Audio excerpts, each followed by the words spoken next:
next presenter created one of the world's most active and thriving social media platforms called From Stuttering to Confidence. It gives me great pleasure to introduce Lois Cookie Green. Thank you, Tom, so much for inviting me to such a event. I am so honored to even be a part of this because you guys are doing wonderful and great things. This is huge. So what I'm going to do today is talk about a very interesting conversation I had with a friend of mine who is also one who has a stutter support group. So I thought by sharing me and his story or what we talked about, it would better help for you to know how I actually, pulled off this group. But first, I want to just kind of tell you a brief story about myself. And first of all, I like to introduce myself because I always tell people the first thing that you do is introduce yourself, since that is something that we are all shy of doing at first. But anyway, my name is Lois Cookie Green, and I am from California, USA. And I've stuttered since about 7. And the funny story in behind that is that my sister stuttered. I didn't. She stuttered, and I teased her and I mocked her. And sometimes we would actually get into fights, because I would bully her. So one day the family was going out on a trip, and there I was in the back seat of the car with my sister, bullying her, causing her to cry. So my was sitting in front of me, and my father, I guess, had it. So he turned around and slapped me so hard that he slapped fear into me, because at first I used to wonder, why was my sister so afraid of my father? And I thought at that point stuttering was due to fear and trauma. So I'm thinking, why are you so scared of Papa? Well, when he slapped me, it felt as if he slapped the curse off of her onto me, because she stopped stuttering and I continued to actually stutter, and I became very fearful of him. And my father would always say, that speaking with a stutter, I will never be anybody. And he used to get mad, and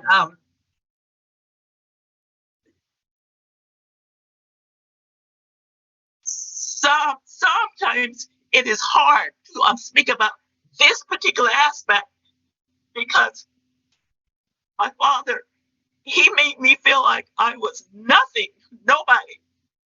And so I figured that I was going to grow up and just take on a job where I didn't have to speak, because he would constantly beat my spoke and stutter.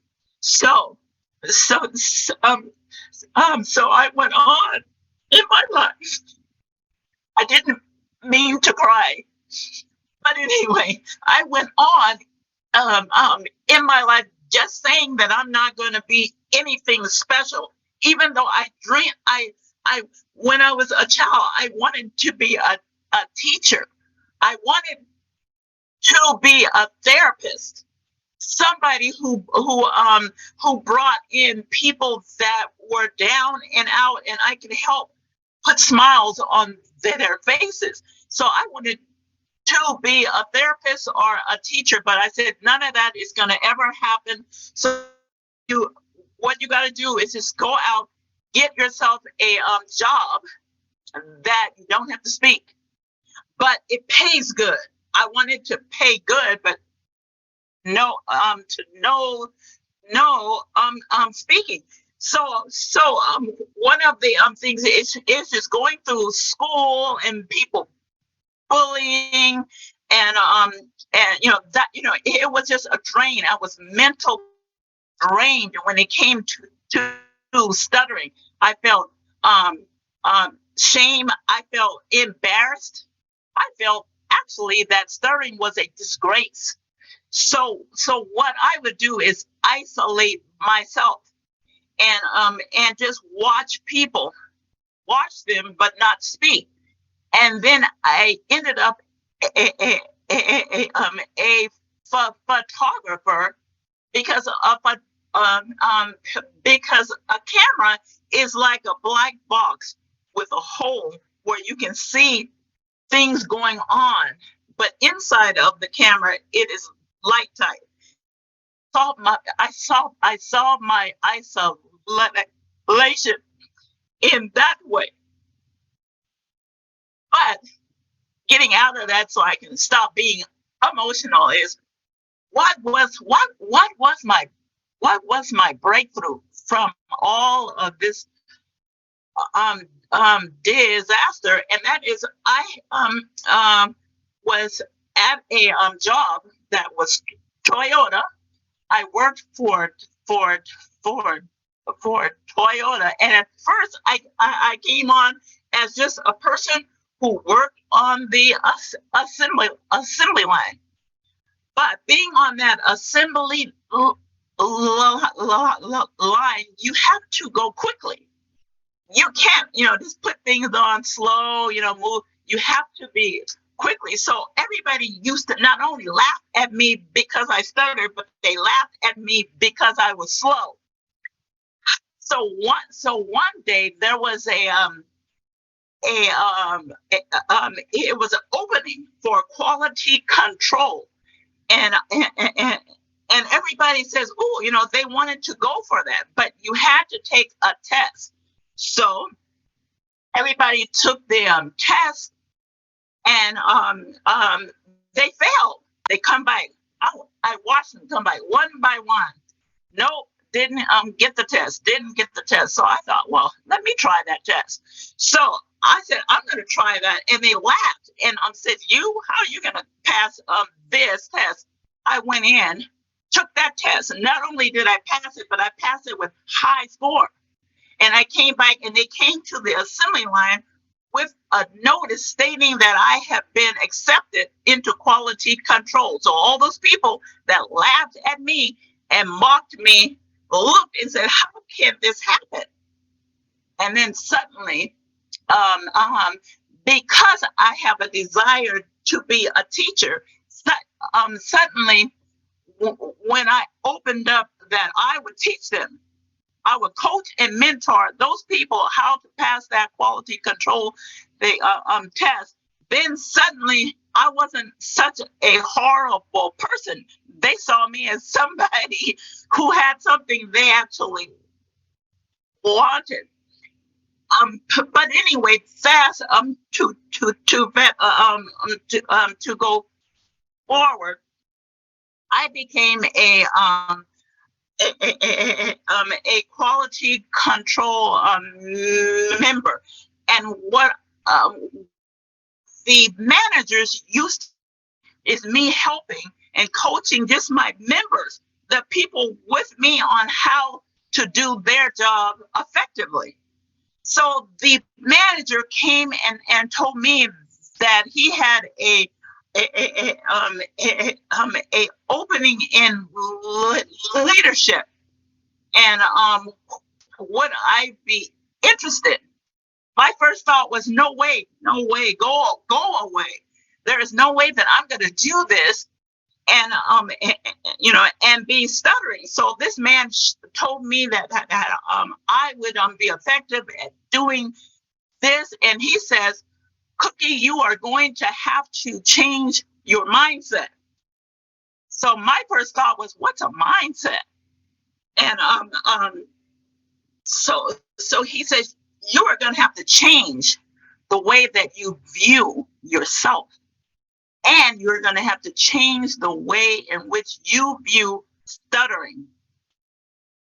And he says, I am going to promote you. So you best, go and think about this. So when I went home, my first thought was, I don't have to accept this. I'm not going to do this. I'm not going to embarrass myself. But then I thought, do you know what? Feel the fear and do it anyway. So once I accepted that position, I noticed doors start opening for me. For me, they put me in. They put me in a position once to run a quality control, which I had to talk to the senior staff in the Toyota company. So I had to call them on the PA system, get them there, and on the PA system, discuss the defects of that day and get their countermeasures. So I also thought, how am I going to do this? How am I going to get on a PA system? So I came up with a slogan because Toyota is very keen on quality. So I would call them and then say, remember, quality is within our control. Do you copy? And then I had to call each of the people. So that got all the way to Japan. Japan wanted to see who I was because they thought that was brilliant, my slogan. But anyway, once I got to once doors started opening, I thought, wow, this is easy. I got to give this back. I got to go to people who are struggling with stuttering. And I need to let them know that you got to step out in faith and you will be okay. Step out and live your dreams. That stutter monster is not as bad as you view it.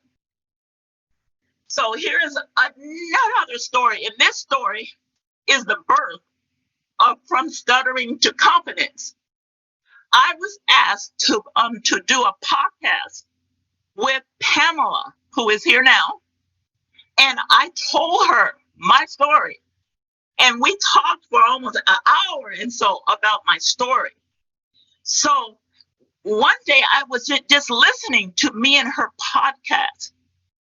And I thought, I got to start a group that I can get people to feel comfortable. I want you to come into a group where you can be yourself. I want you to see this as a practice ground. I want you to barrel.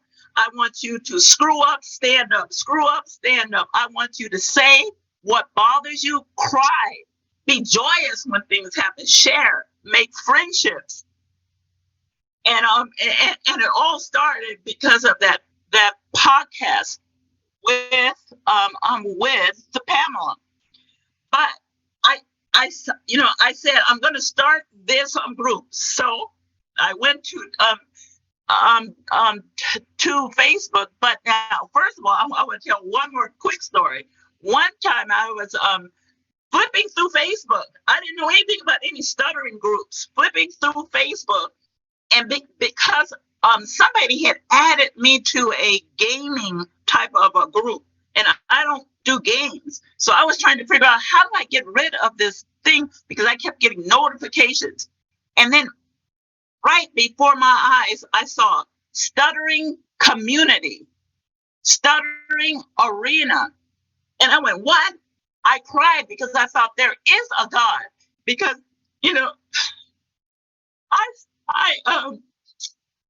I suffered for years with that, isolating myself and being scared. And here's a stutter support group. I joined it quickly and I started posting and I was so excited. But one thing I did not see is a place where you can practice, like speak in front of people and practice and learn about what is stuttering and how it affects us, and just have a learning session. So I wrote down a thing and I said, what do I want in this stutter group? And I said, first of all, I want to welcome the members, each and every one who comes in my group. I wanted to have what is called table topics, where that they practice speaking, because if you want to learn how to speak more smoothly, or just be comfortable stuttering, or be comfortable just being yourself, then you got to practice, you got to do it, you got to speak. So I birthed the table topics, and then I had a happy Friday, so that you would stop always, like I was doing, crying and being negative about the negative aspects of stuttering, and the fear and the doubt and the shame. I want one day where we get on and we talk about what did we accomplish in the week that was good. What did we do? I don't care if it was something even small. I baked a cake for the first time, or whatever. Or I spoke in front of a group. I actually went on an interview. I want you to talk about that. And I have things like stutter trivia, and I would put a topic and do a poll, and so I wanted a place where you could come, practice, have friendship, know that it was a safe place where that if you wanted to cry, just like I'm doing right now, cry, you can do that. If you wanted to be rejoice in your in something that was good, you can do so. But back to the conversation, this precious friend of mine called me and he says, Cookie, I need to know, how did you pull it off? What did you do? Come on, give me, I got questions. So he wanted to know what, first of all, what motivated me to start another group, and what was my vision.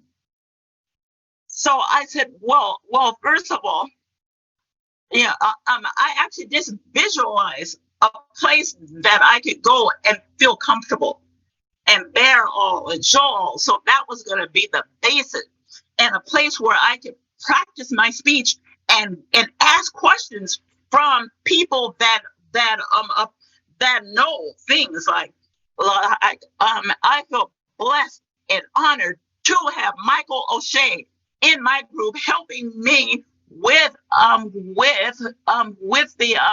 team, because we need to know what is stuttering, what can we do, why is it there, and that's what I wanted in a stutter support group, not just a platform to post whatever comes to your mind, but I wanted a structured thing where that every day we post something.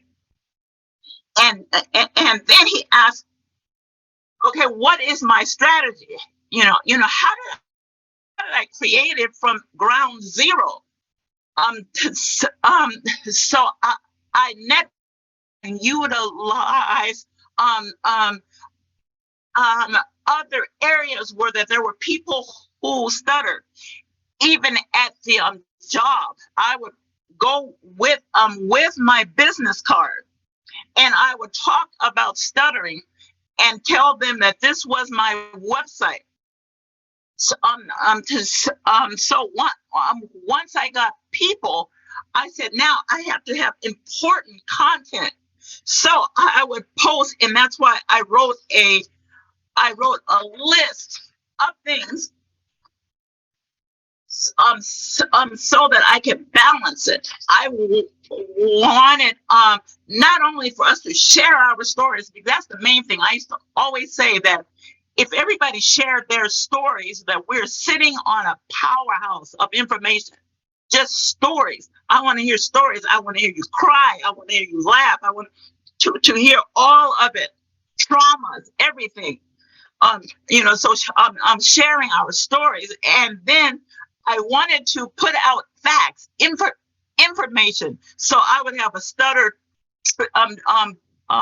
trivia, and that is where I came up with an interesting fact. I wanted to find out how did Stutter Support Group start? When did it start? When was that available? Because when I was growing up, I didn't know that there were anything. And I found out that Stutter Support Groups got started as a result of the efforts of people who stutter to connect with one another, share their experiences, and mutual support. The first Stutter Support Group was founded in 1947 by a group of people who stuttered in New York. This group was called Stutters Anonymous Club, and it provided a safe place for people who stuttered to talk about their stuttering and share coping strategies. And I thought that was, so I would post things, just facts, and sometimes I would just, post things, but I would ask true or false just to see what they knew, So I just wanted a balance of things, and I used to also put in, or I still do put in, people that I call professionals. So I might post something that Tom has shared. I might post something that Pamela has shared with her ladies. I might post stuff, and now I let Michael O'Shea post things in my group, because these are professional things that people can learn from. So I just wanted something balanced. But how did I grow so quickly? Here's another story. And I am a photographer at the church. I'm a TV camera operator. And one day, the church did an altar call for prayers for people that were struggling with different things, just struggling. So I thought, you know what? I'm on camera, but I need a prayer. I'm going to set my camera where it can get everything, and I'm going to walk away, and I'm going to ask for a prayer for the stuttering community on Facebook, and tell them that I am starting a stutter support group. I want prayer over people that are struggling. And I thought that the guy was going to do a quick prayer, and then I was going to go back to my camera. But this guy did an honest, earnest prayer. He prayed hard for the community on Facebook. He prayed hard for me starting a stutter group with stuttering. And I was so amazed that I ended up stepping back, almost crying when I went back to my camera. But when I got home, it seems like from that point forward, I started pulling in 40 new people a week, and my group just started jumping in leaps and bounds. So what I was doing was just keeping that content good, real, and relevant, and bring the people in, and putting up activities and things that they can do. But I kept advertising and getting people to come. So my thought was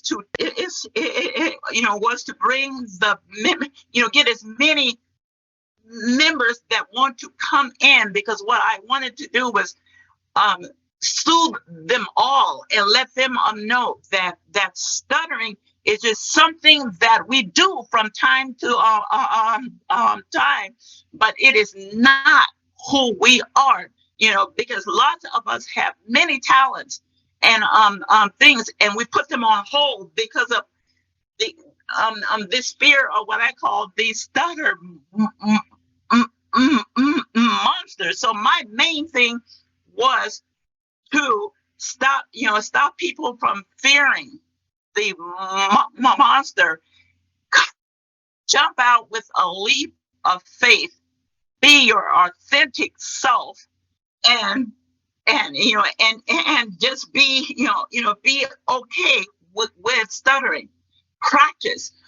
Get the techniques that you learn from your therapist and practice it in the group. And if you haven't been to a therapist, then we have things, like we have the table topics and the random videos, and we have a WhatsApp group that I hooked with the Facebook, which also maxed out with the people, because at first I thought we got to feel comfortable speaking. If we ever want to rid ourselves of that fear and shame of stuttering, practice speaking. And I just wanted to have a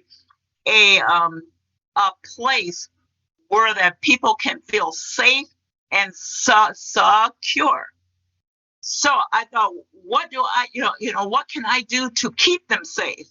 If I see things that I feel is not great for that group, I address them, and my finger is always on that delete button and block, because I want to keep people safe to where that they feel that they can speak whatever they want.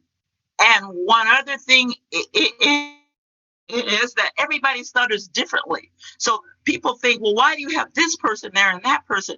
Because everybody is blessed in different ways. Some people might be blessed with a hypnotist, somebody that can hypnotize you. That might not be for me, but it could very well bless somebody. So I let different things, I open it up, but I do have a disclaimer that everything that is posted is for information only, and always research what you are diving into, because people will make claims, that they could do this or that, and they'll charge prices. And I say, shop like you're shopping for a house or a car. Don't be easily led into stuff. And when I see things that are not right, I have had to delete, and so. But that that was the story. He asked, how did I do it? What was the challenges, and what was my strategies? How did I keep people safe, and how do you keep people safe? What was my next step? And I said that my next step is I want to start a YouTube channel where I talk about stuttering and its effects, on people, and how we can come out of that feeling of shame and in embarrassment, and I don't want us to see ourselves as something that is flawed. We should embrace ourselves and be happy for who we are and be our authentic self.